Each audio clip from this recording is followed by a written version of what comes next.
I'm going to remove a window. First thing you do is remove the stops.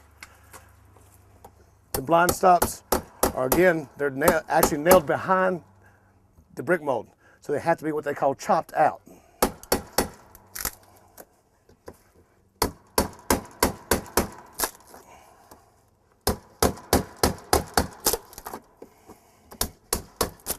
The blind stop has to be completely flush with the brick mold.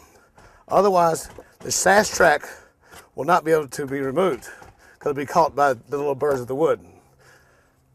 Too far back is good. Not far enough back is not. Next thing, raise your bottom sash, break loose your top sash, which is generally painted in. Pop it loose. There's what they call a sash divider. It's also called a parting bead. The parting bead has to be removed, otherwise my window will not go up.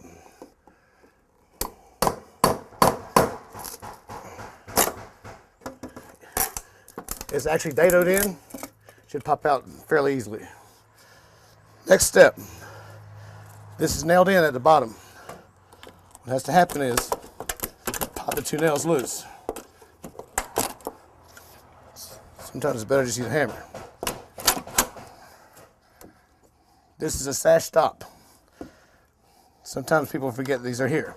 Okay, they have to be removed also. Sometimes there's some at the top. See how they're nailed in? That back side's nailed in. After that happens, look around, make sure there's no other nails. There are two nails up here.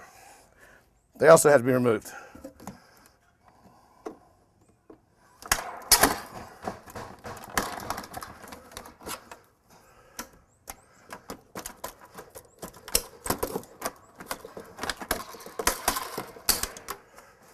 Sash is now ready to come out.